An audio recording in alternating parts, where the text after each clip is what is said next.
Welcome to another session. I hope you were well. Today I am going to be speaking, as I began in the session prior, towards men and speaking to men. Over the past few weeks, 2 weeks plus to be precise, I have covered, and forgive me here as I get myself all set up, I have covered several topics.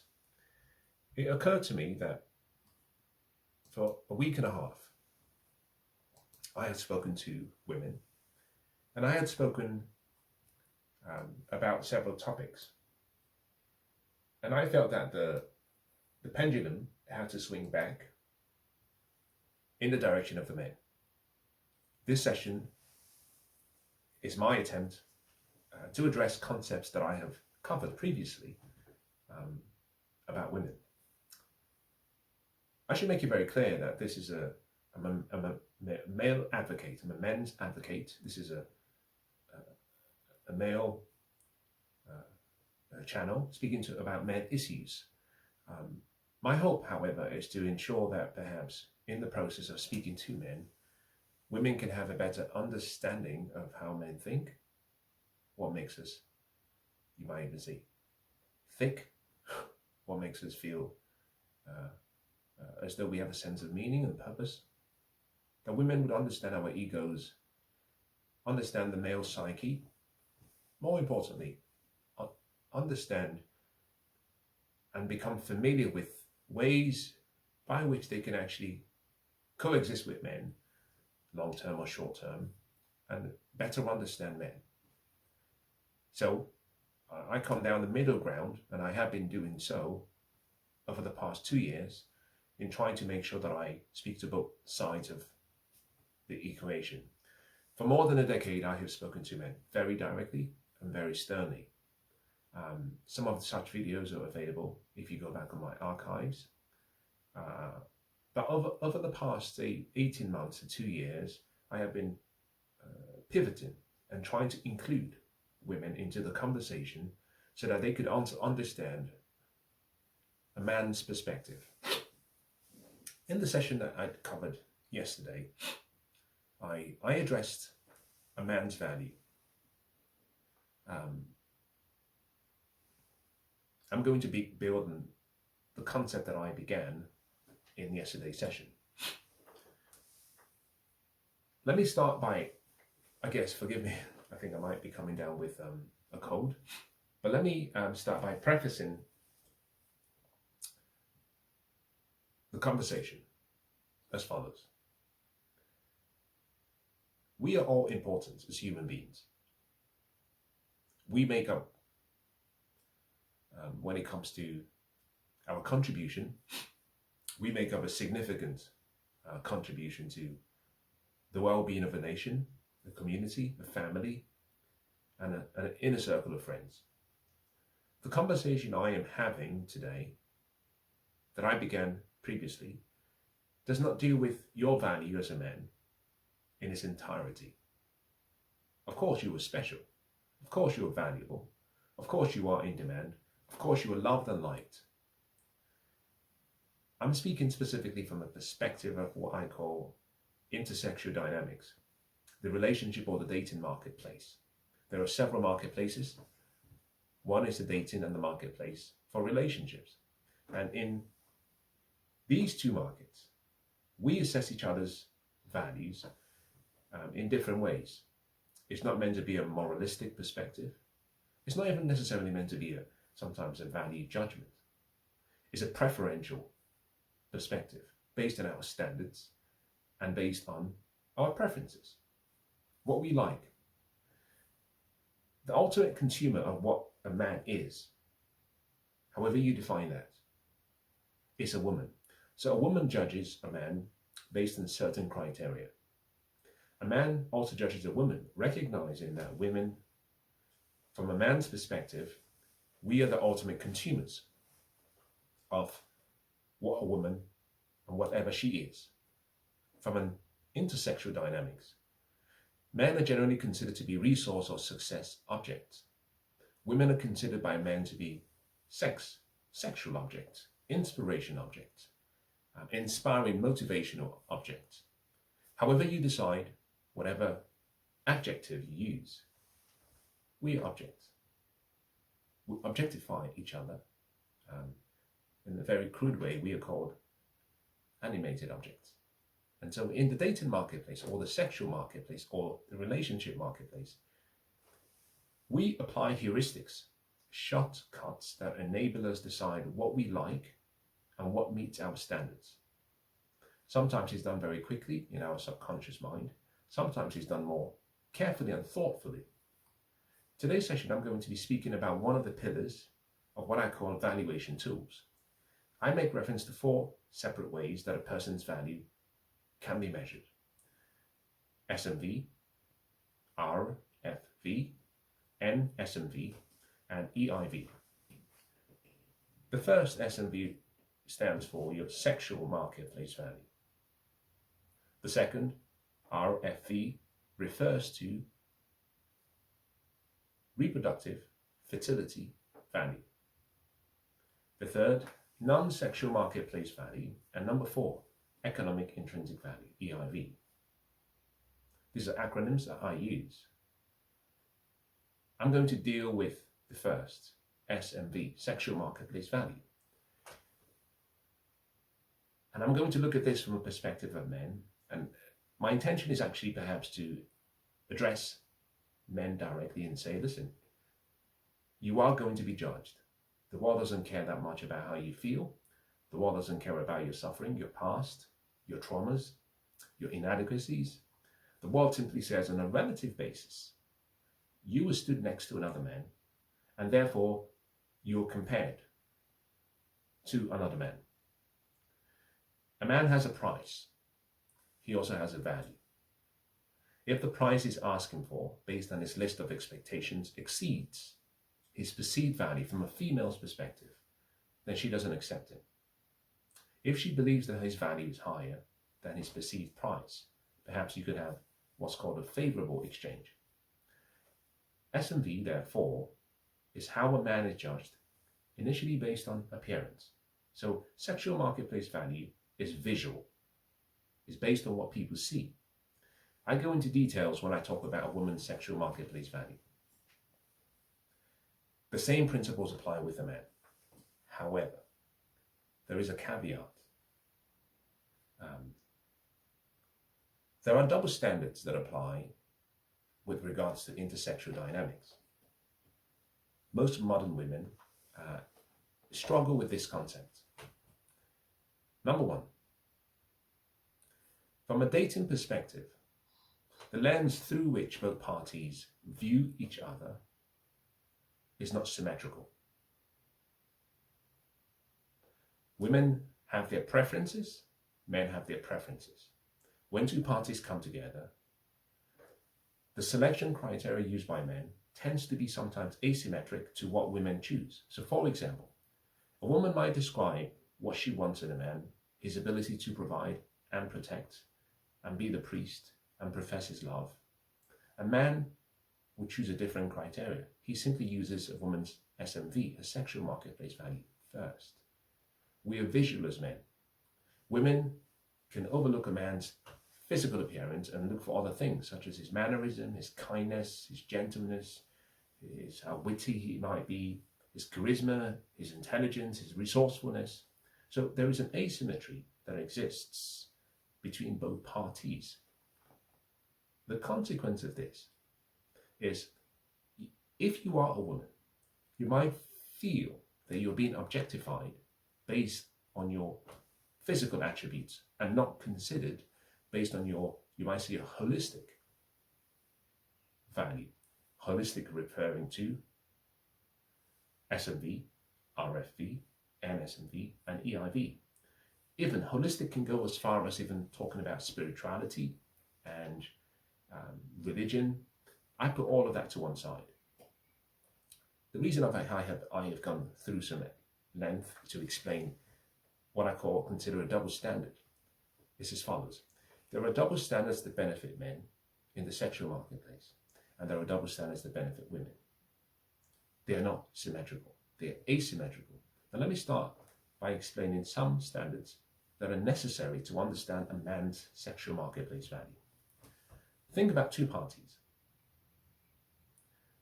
The man on one side, the lady on the other side. Those two parties find themselves, let's say, in a pub. They are surrounded by other people of similar age or within a certain age group. In that pub, you have different motivations and different desires and interests. This is where we then separate the marketplace into two groups, dating and relationships. The dating marketplace, the motivations for men are not the same as the motivations for women. From a man's perspective, dating is synonymous with sex. The reason we date is because we want to have sex. Now, this is where it gets interesting. Women play a role. They play what I call a gatekeeping role. Men play a function or a role, also called a gatekeeping role. In the dating marketplace, women are gatekeepers, more so than men are. The reason being that women pay a much higher price for reproduction and for a lack of decorum and chastity, and pay a much higher role for a deviation from the core values of, femininity and being a virgin. Purity is something that men desire. So when women deviate from purity, they pay a high price. So therefore, they have to guard themselves much carefully. A woman therefore chooses very carefully who she gifts herself to. Women therefore play a role of gatekeepers. Women are gatekeepers to their physical body. They are gatekeepers to their emotions. And they are gatekeepers to their womb. A woman chooses when sex happens. The woman makes the choice. A woman chooses when intimacy or affection begins. She also makes the choice. She also chooses to bring life to full term on behalf of a man.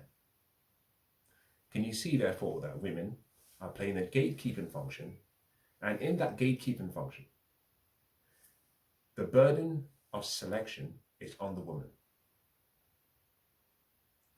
Men desire sex so strongly that we will say and do anything. Women have to understand to be more selective, therefore, because they pay a higher price for reproduction if something goes wrong.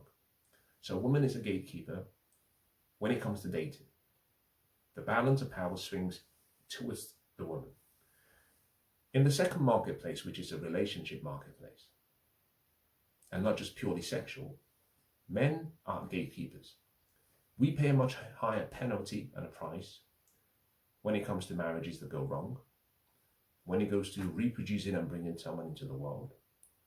Therefore, our seed has to be protected. And we pay a higher price when it comes to marriages.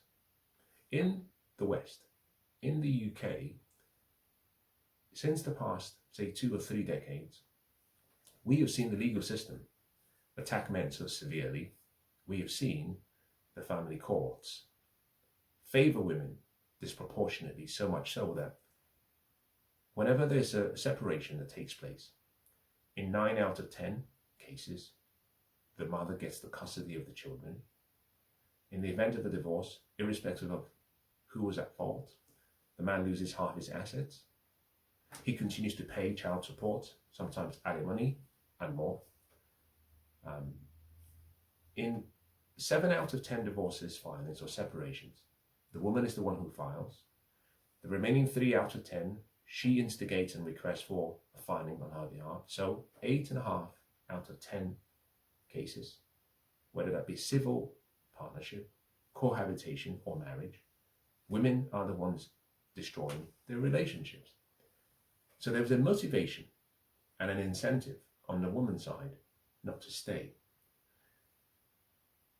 In 1 out of every 2 relationships, you will have a separation within a certain period of time. In the UK, the average length of marriage is roughly about 7 years. So the liabilities with regards to formalizing a union is carried by the man. The burden is carried by the man. Therefore, men are gatekeepers to relationships.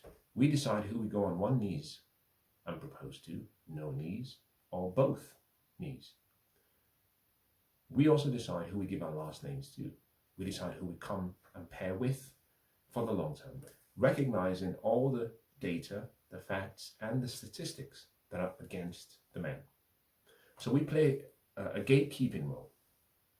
Now, I've explained these two concepts carefully so that you can understand what I intend to share in the next few minutes. In the dating marketplace, the woman effectively is the boss. She decides. In the relationship marketplace, the man is the boss. He decides.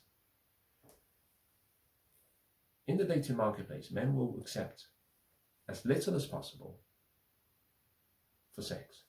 So what the researchers that found, on a scale of 0 to 10, 10 being the highest, assuming most men were lined up 100 men, and you took an average of their preferred ranking of a woman for marriage.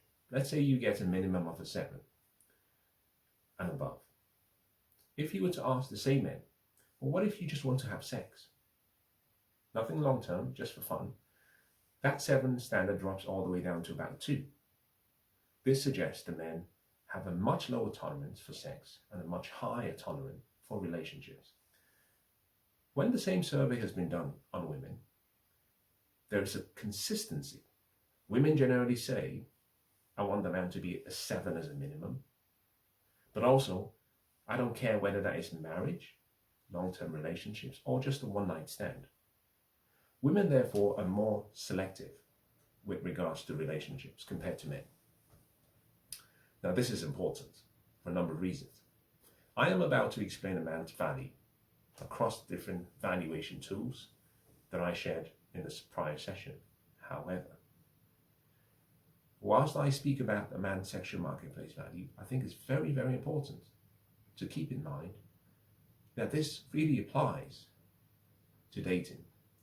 Because for men who are in the relationship marketplace, the SMV of a man plays very little, sometimes next to 0, impact on whether he will be chosen by a woman.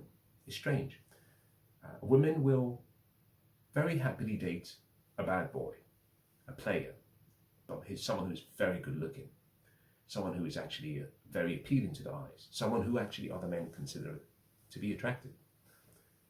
But she will go and marry a man who is less attractive physically and more secure, both in character, his ability to provide resources, his ability to be successful, someone who has a vision, a plan for the future, someone who has good character, good morals, good ethics.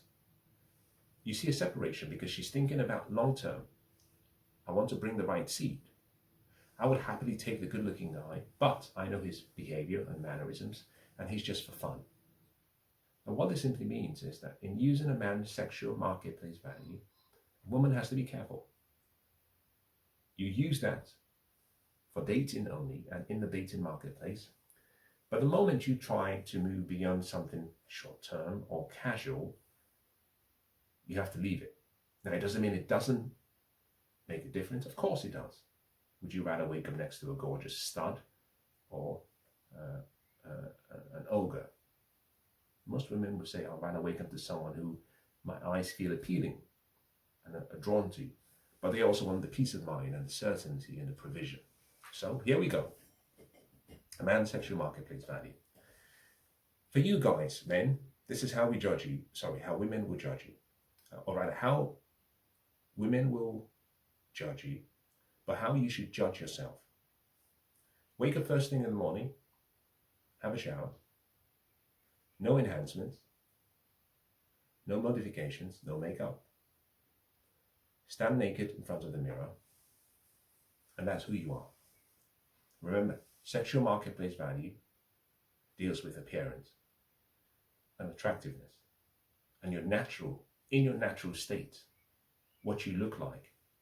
The first is really your face. First thing in the morning, how good do you look? Now, there are several things that play a part in this. You can see, therefore, that SMV applies to both men and women. age plays a huge role. For example, at my age, I do not have a higher sexual marketplace value as I did 20 years ago or 20 plus years ago. I couldn't compare to my 25-year-old self. I am much older and I've lost part of my youthful look. We get old. So from a beauty perspective, from a youthful perspective, sometimes even from a chastity and decorum, my sexual marketplace value is less because I'm aging. You know, you start to get things such as loss of hair, gravity starts to take its toll, you start to get grey hair, even, you know, the crow's feet and all of that starts to set in. Why? We're getting old. So that's the first way of actually assessing what your sexual marketplace value could be. And the key thing for you as a man is to rank yourself. You start by ranking yourself. But in ranking yourself, you have to consider on a relative scale and on a relative basis, how you compare to other men.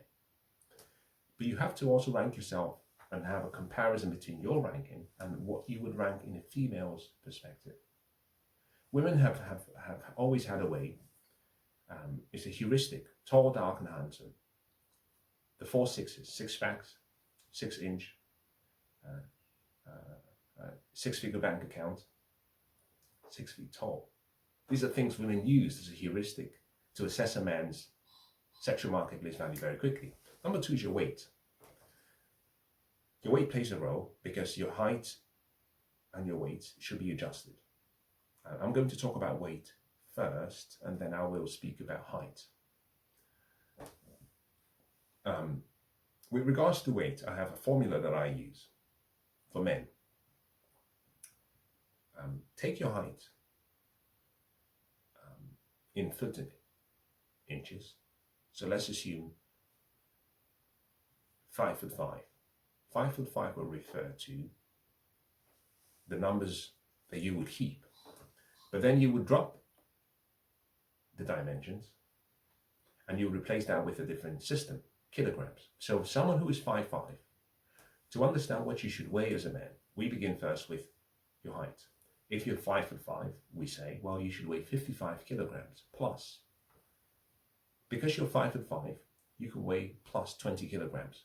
My preference is 15 to 20 kilograms. A woman who is 5'5" should weigh 55 kilograms. So you would weigh at your max 20 kilograms more than she does. You should be able to carry her across the threshold. If you are a man and you're 5'4", you have to scale back that addition. So you might say 15. If you get to 5 foot, you drop that 15 to 10. If you're 6 foot and over, you have the height to adjust your weight. A man who is 6'3", for example, will weigh 63 kilograms plus 30. My preference is to say 63 plus 25 up to 30. Can you see the difference here now? For those who are below 6 foot, but above 5'5", you will be adding roughly 20 kilograms and you could go up to 25 kilograms. But once you go above 6 foot, you're allowed to add 25 to 30, 30 being the max. So if you're 6, for example, let me use myself as a good example. Let's assume that I'm someone who's trying to judge my height and my weight. The first thing would be to say, well, how tall is he? Because if I'm 5'5", I shouldn't weigh the same as a person who is 6'3". So if the height is 6'3", it would be 63 kilograms plus 30. 93 kilograms would be the maximum I should weigh. On the lower end, the ideal to maintain a physique that is quite appealing, I should be adding 25 rather than 30. So it would be 63 plus 25, which would be roughly 88 kilograms. 88 kilograms would be ideal. So between 88 kilograms and 93 kilograms, that could be a target range. Now, can you see therefore that a woman can judge a man based on his height and his weight? So let's look at the standards. If, for example, I weigh rather than 93 kilograms, which is the top end of what I should weigh, if I weigh 109 kilograms. That would mean I weigh more than my ideal height, so I am below average. If I weigh less than 93 kilograms, I am above average or within range. So if you took 109 and you divided 109 by 93 and you subtract 1, that would tell me how much I am overweight relative to my ideal weight. Now let me try and do this quickly with a mobile phone, just to give you an understanding of the whole concept. If I weighed 109 kilograms, 109 divided by 93, on the basis of a 6'3" height, would mean 1.17. That means I'm 17% over my ideal weight, actually over my maximum weight. If I subtracted 1 from that, that would be 0.17 multiplied by 100, that means 17%. So I'm 17% over what should be ideally my ideal weight, or my max ideal weight. So if I'm over, then that would mean that I'm below average. If I'm within, it would mean I am average. If I'm less, assuming I came, my weight was, rather than 88, which is the lower level, I came in at 84, then that would mean I have more of an athletic build, slimmer physique. So I am actually above average. Now let's move to my height. The average height of a man in the UK is about 5'9", 5'10". For someone who's 6 foot and over, the person is actually above average. As a matter of fact, with regards to the height of men who are 6'2" and 6'3" and above only make up roughly about 7% of the population of the entire country. So you are actually much, from a height perspective, your value from a height perspective exceeds the population of averages. If on the other hand you are 5'4", recognizing that the average height of men is 5'10", 5'9", you are below average. Again, there's a score you give yourself. If, for example, we had assumed that from the start you said, my face, for first thing in the morning, I give myself a 5, and my weight, I give myself a 5 based on just being average, and my height, assuming you're 5'9", you score yourself a 5, which is average. And what you then get is an aggregation of your face, symmetry, your height, and your weight. That aggregate is 5, so you are average as a man from a sexual marketplace perspective, from a visual perspective. Now, I haven't included how you style yourself or how you dress and how you carry yourself and your poise, your mannerisms, how you speak. No, none of that is included. Now, the fourth item is your age. The average age in the UK for men is 38.8 years. The life expectancy is about 83 years. That would mean if you're 38.8, that's the median or the average in this particular instance. Men who are 38.8 or below will fall within what we call average, or actually above average, subject to the woman in question. So this is where the female's lens comes into question. A girl who's 23 ideally will be looking for a man who's 26, 25, 24, 22, just for dating. So she might consider a man who is 38 to be too old. In her eyes, you're below average. A man such as myself who is in his 40s, big difference. I will be considered, for a girl who is say 25 or below, or even 30 and below, I could be considered to be below average. But according to the average age of the men in the UK, I am still considered below average for the reason that I have lived slightly above half my expected life expectancy. Now, I hope I get there, and I hope I exceed it. But if we just went based on the numbers, I exceed in age the average age of a British male. So I am below average for the British male from a dating marketplace perspective, no one is looking to date grandpa. That's quite funny. But no one is looking to date grandpa. So I take no objections or offense, because from a woman's perspective, she gets to choose. Now, a woman who is, say, in her 50s, who is still in the dating marketplace looking to date, if she met a man who is in his mid-40s, she might consider him to be quite a good catch and above average based on what she's comparing him to. So age really depends from a female lens on what the woman wants. A woman who wants to have kids will consider a man who is in his 40s, 50s, 60s to be below average. Why?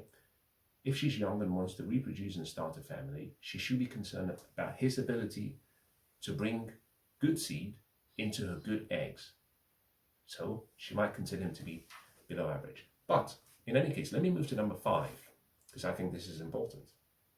Number 5 deals with fitness.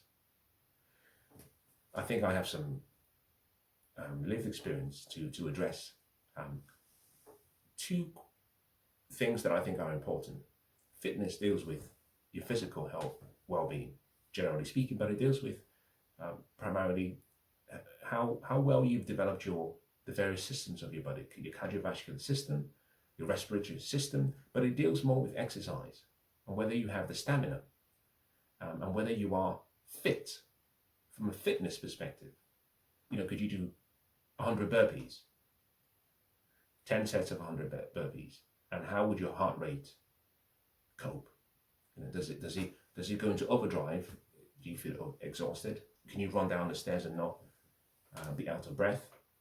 Could you run, and how fast could you run say 100 meters?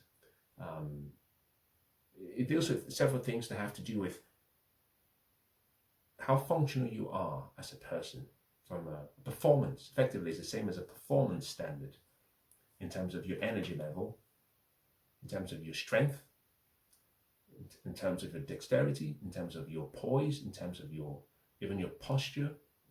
You're looking at several things to deal with fitness. But number 6 is your physique. So you might say, well, he's overweight and sloppy.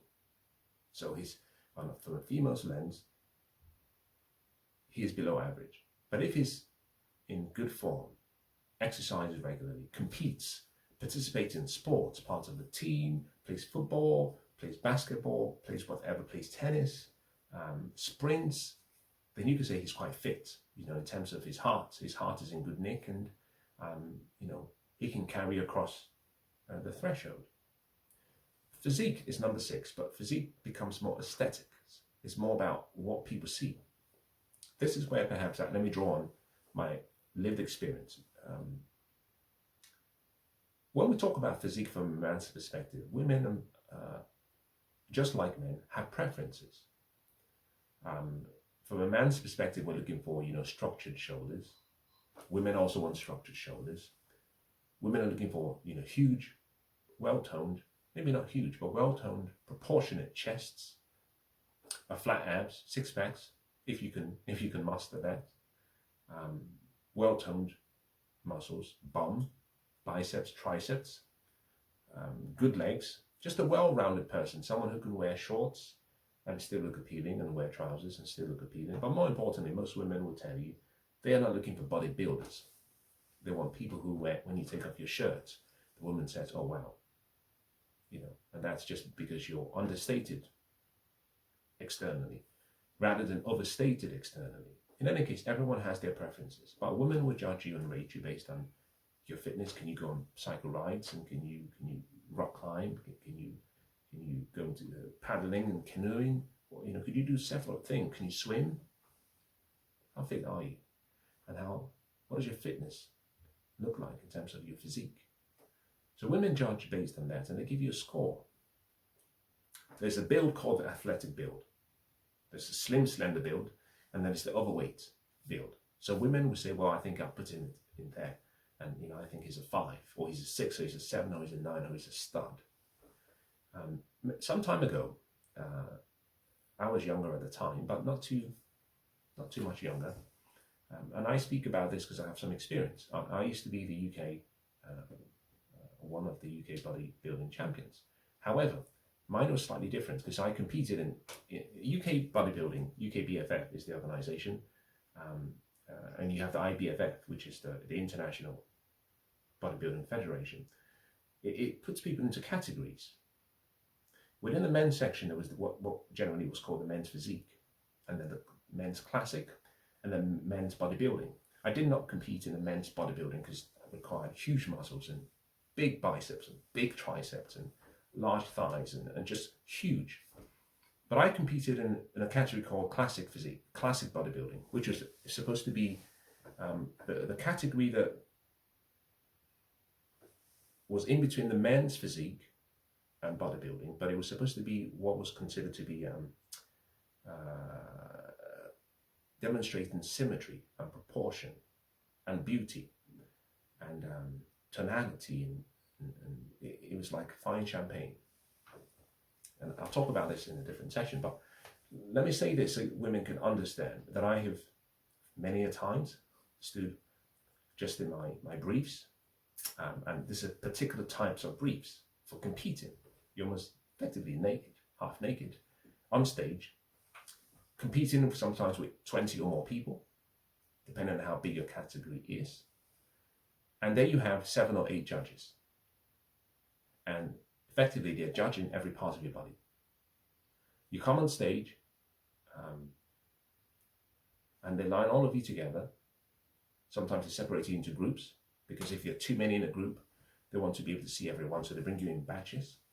And they choose their favorites, and based on what the judges score. And eventually they aggregate, and they choose, and effectively finally they get to the winners. And so I have gone through what it means to be objectified.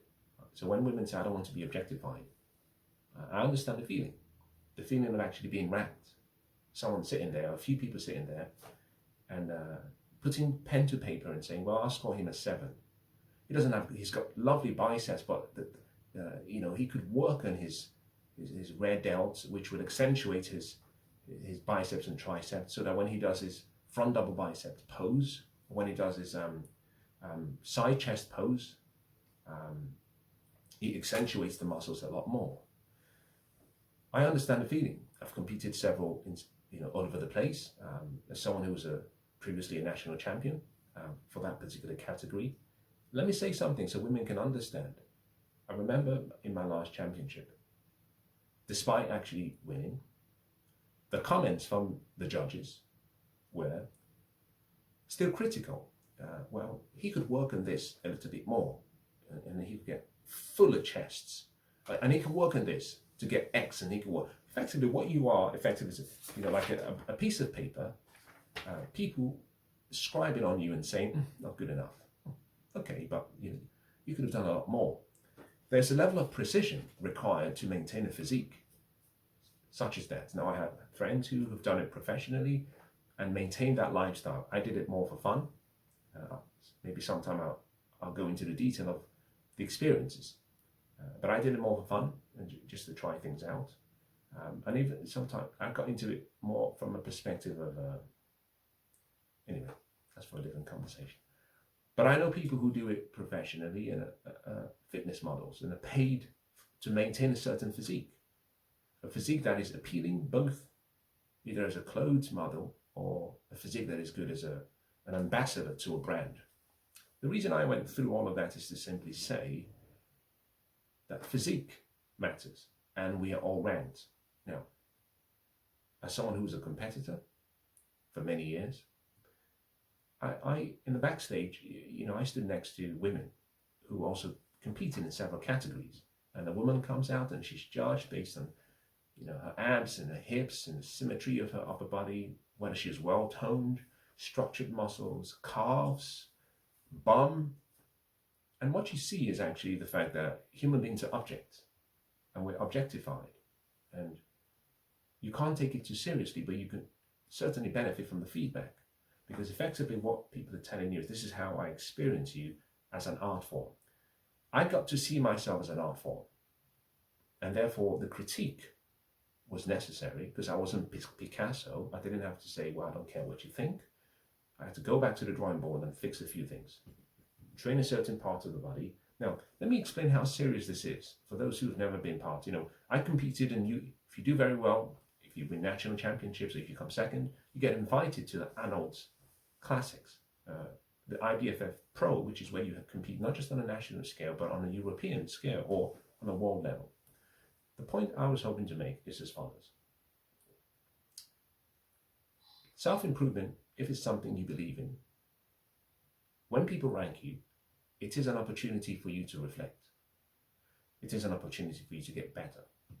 Or it is an opportunity for you to stay stuck. From a man's perspective, a man should always have a physique that is in keeping with something that is similar to... I have a reference, which is the painting or the sculpture by Michelangelo, David. Something that people can look at and say, that is pleasing to the eyes. Now, you cannot maintain that. For example, in my 20s, I had a physique that was okay. It was a physique that most would have recognized as being above average. In my 30s, I had a physique that was not dissimilar from my 20s. So much so that even when I started competing professionally, I didn't train for that. Actually, as a matter of fact, I traveled with a friend to a competition, and when I got there, one of the judges, or one of the people, the registrars, said, "What's your name and what's your number?" And I said, "I'm not competing, I'm here to support someone." And they looked at me and said, "You should." And we spoke, and they said, "Well, why don't you join?" And I said, "Well, I don't know the poses, I don't know the routines, I haven't actually trained for this, I haven't gone through the rehearsal, preparation." And they said, "Well, those are all excuses." Now, I'm the kind of person that I like challenges, so I said, "Fine." But before I said fine, I also said, "Well, I don't have the trunks. I don't have anything to wear." And someone says, "There you go. You don't have to pay for it." So I went backstage, took some instructions from a few people who were competing, learned the pose on the spot, got changed and got on stage.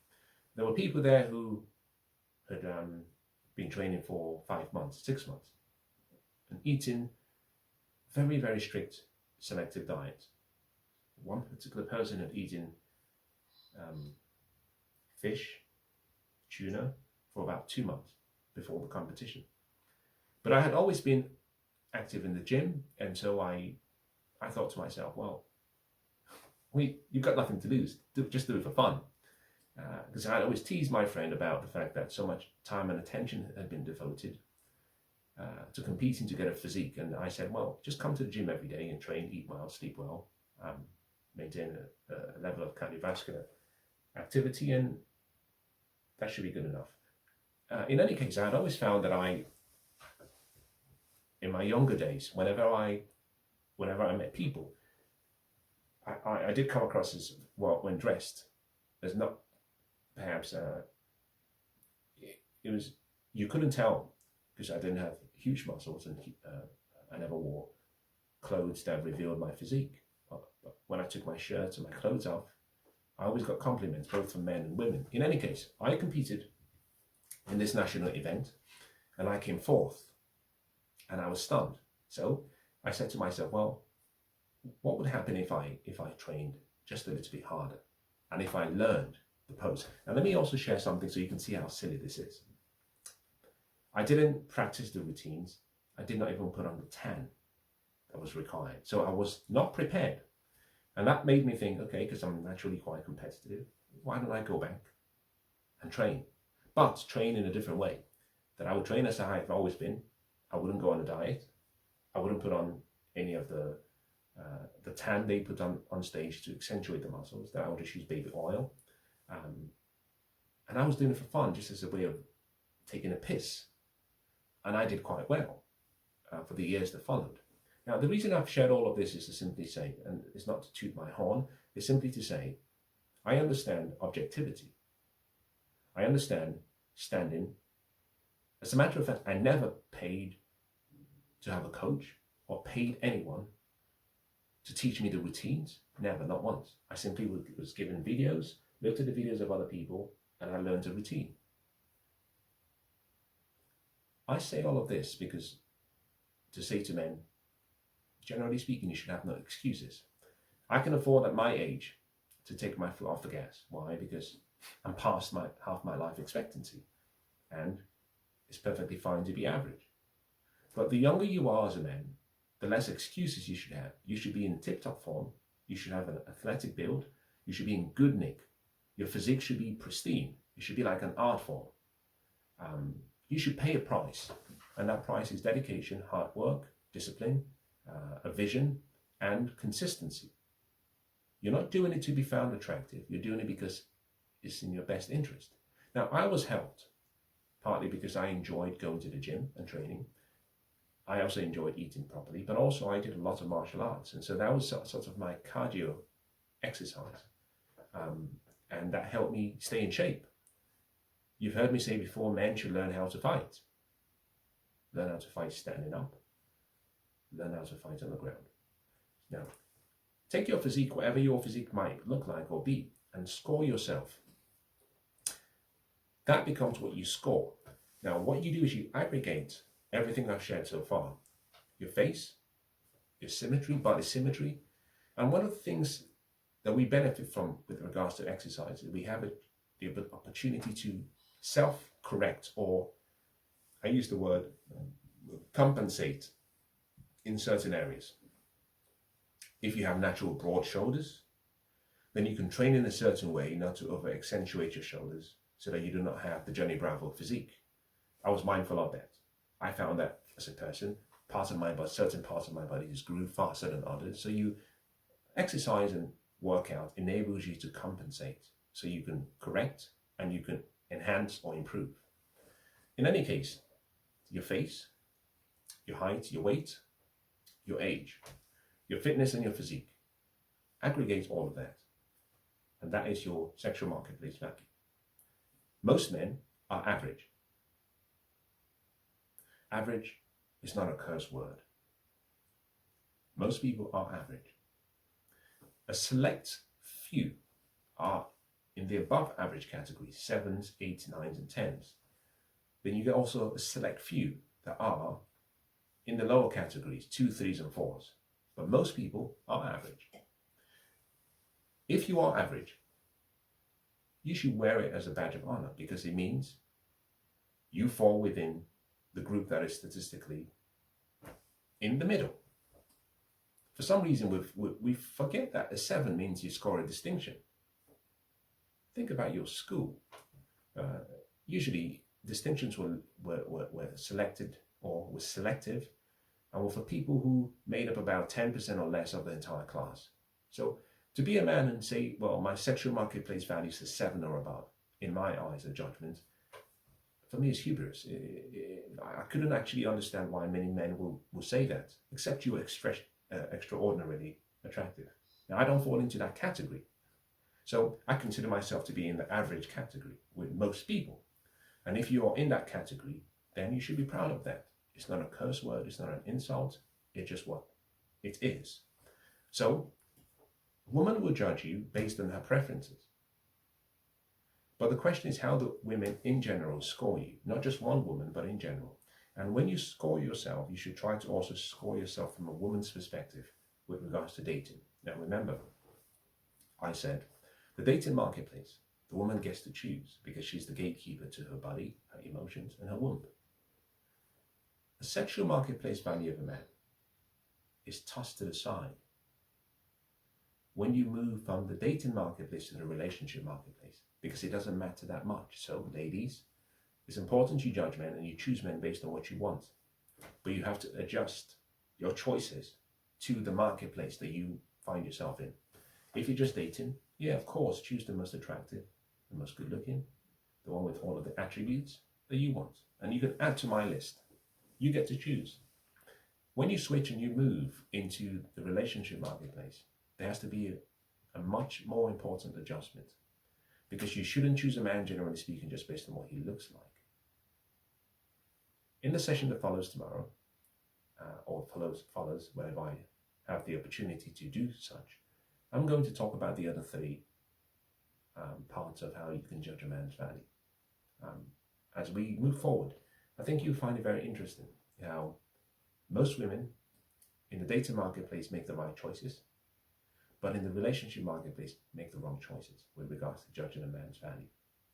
Now, I hope today's session has been useful.